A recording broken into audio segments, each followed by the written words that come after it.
Eric Horn here in the Vivint Smart Home Arena in Salt Lake City, Utah. Final score tonight, Thunder 97, Utah Jazz 95.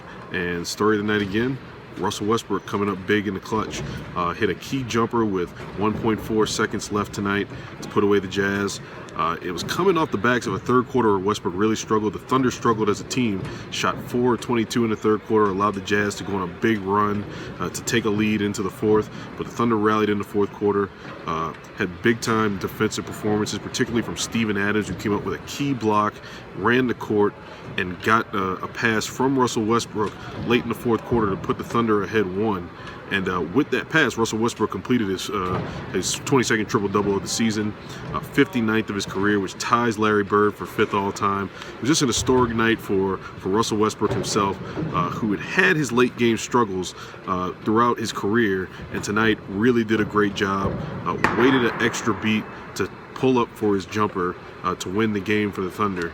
And it broke a 2-game losing streak on the road for the Thunder, who had lost the previous 2 games on the road to the Clippers and the Warriors without Steven Adams, who made a big difference tonight defensively. Thunder had a good first half. You know, Westbrook scored 22 points in the first half. He looked really comfortable. He was in command with the ball. Even had some key steals. And Victor Oladipo finished with 18 points and it was efficient shooting. But that third quarter, that lull in the third quarter, really hurt the Thunder, where they went about a 6-minute stretch without making any baskets. Andre Robertson was actually the guy who scored at the beginning of that stretch and at the end of a 13-0 run for the Utah Jazz. Big win for the Thunder, arguably their biggest of the year on the road. I'd put this up there with the Clippers win on the road as one of their biggest road wins of the season. It comes at a key time when they're in the middle of this long road stretch this month where wins are going to be hard to come by. And it's a big-time win for them going into New Orleans on Wednesday with a chance to make it 2 in a row, coming back to Oklahoma City on Thursday to play Dallas. Here's some commentary from Billy Donovan, Russell Westbrook, and Steven Adams in postgame. Listen, no one's going to stay hot in the entire game like he was, but I give him a lot of credit for just having a great level of belief and trust in himself and confidence and belief in the way he plays. And then also being able to move past maybe a tough third quarter and saying the fourth quarter is a new quarter, I can come out here and have an impact in the game. And he did that. Steven was involved in one of the other biggest sequences, which was the fast break dunk after a nice stop. Just what did Steven give you tonight on both ends of the floor? Well, honestly, I thought it took him a while to get his feet under him. I thought to start the game, they were playing downhill in our pick and rolls. That was a problem here last time we played. I thought they were getting to the front of the rim, and in a lot of times Steven was defending it. And in fairness to Steven, I think I said this before the game, I think when you have a concussion and you don't do any practice time and then all of a sudden you're thrusted back into the starting lineup, to expect him to go out there and play well, would be really, really, I think, unfair. But to Steven's credit, he does a lot of other things that impact our team. And although he had some opportunities to score, missed some plays, and his pick and roll coverage wasn't great, I give him credit. He stayed with it all the way through, and he was great defensively at the end of the game. He rebounded the ball at the end of the game. He got out in transition and ran at the end of the game. He made a lot of significant plays that impacted the game tonight down the stretch, in my opinion. You got out and ran as a team all night, particularly in the first half. How big was that, both off turnovers and just in transition? Yeah, and I also think, too, is, I think what you have to do against them is they do a really good job running their offense, and it's going to be some extended possessions, and you got to be prepared to guard deep in the clock, and I thought we defended deep in the clock. Try some trickery, so just to take that out the game, I decided to bring it full court. What'd you like about Steven's game tonight, especially that block late? Well, it was great. I think the things he did tonight don't show up in the stat sheet because he played so well, and being able to help side, run the floor well, box out, got some key offensive rebounds, did a lot of great things. He plays very well. As the team, were there any adjustments that you guys made after that third quarter where the shots weren't falling? Just defending. Regardless if shots are falling or not, as long as we continue to defend, and I thought we stuck with it. We got some shots we wanted, we just missed wide open shots. And the fourth day fell for us.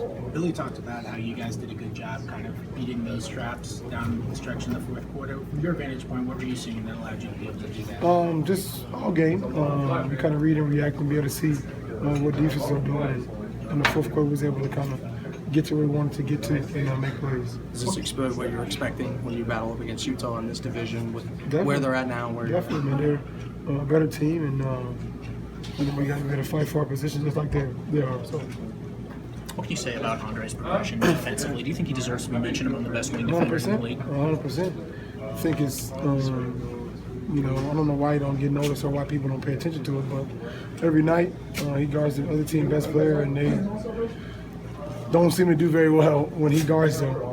And you know, he's been doing it all season long, and you know, sometimes our team defense may not be as great, but his individual defense and what he does to impact the game defensively is unmatched. Wins like this, where I mean, for a while there in the third, it's not going your way. You get hit in the face, still knock down a jumper, clutch plays late. Do they have a different feel to them? A road win is a great feeling, especially when you know, you have an opportunity to kind of be at home for a little bit and come to a hostile place and they beat us before. It's definitely a great feeling. It was good just being disciplined, but it was great as we just stuck with it on defense, and we had the right rotations, and it kind of led to what it did. Had a good momentum after that. It's real easy to gain momentum, especially offensively after you make some stops or whatever.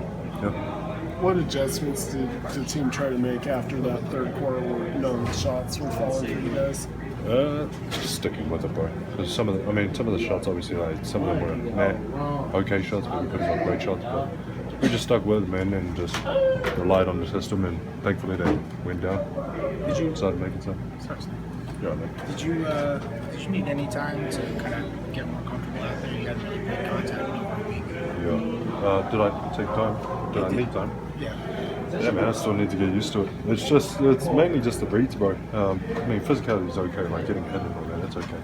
But it's just the pace of the game as well as just making the right reads, making sure your positioning is correct and early. You know, and the anticipation part of it, that's the thing that just needs to ramp up. That just comes with the games. You know what I mean? More and more games. So, yeah, just got to stick with it, mate. Hopefully it will turn out well. What did you think of the way that y'all were able to execute that final play? You setting the screen for Russell, him making a shot. That was good, bro. Just noticed my man was way back, so the dude wasn't looking. Decided, go set the screen. What was great is like gave him like a ton of space. He did a real good job in not jacking it straight away. You know what I mean? So really try to use up the clock to make it a really tough shot for them. So used up the clock, came down, made a big shot there, and put them at 1.1. Was it seconds? 1.5. Yeah, something like that. So that's good. That's good recognition of him, especially in that time, just to understand the time, awareness of that.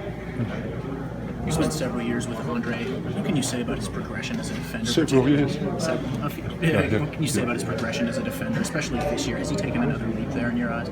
Yeah, definitely. It's so he's already like amazing one-on-one player. He was when he first came into the league, you know. So his steps is now just like really helping everyone else on defense. You know what I mean? So he's able to understand and read the plays and understand like some plays that are just smoke screen. So he can really plug off, and he helps out a lot. And that's it. Helps me a lot. Helps me out a lot on pick and roll, especially tonight, man. I wasn't getting up there like I usually do. Just slow, man. Just the anticipation. But thankfully, he was able just to get over the screens and really hustle, and that really helped me out a lot. Just because if he didn't do that, the dude would be going downhill against me, and it'd be tragic. Exactly what we don't want.